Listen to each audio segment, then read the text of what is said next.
अरे बाप रे, तो अच्छा वो पकड़ लेवल जाओ के। हेलो दोस्तों, स्वागत है आप लोगों का हमारी YouTube चैनल में। दोस्तों, आज मैं एक ऐसी बात बताने जा रहा हूँ जिसे सुनकर आप लोग का होश उड़ जाएगा।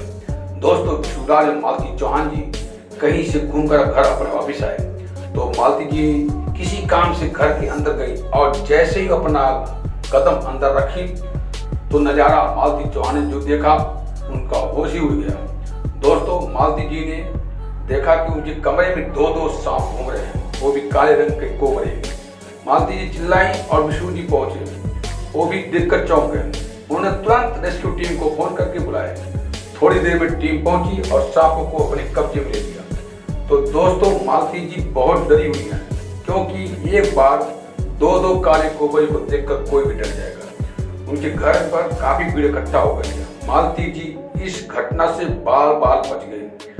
माता रानी की कृपा थी कि मालती जी को कुछ नहीं हुआ। तो दोस्तों, प्रेम से बोलो जय माता दी।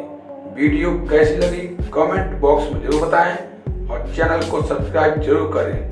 धन्यवाद।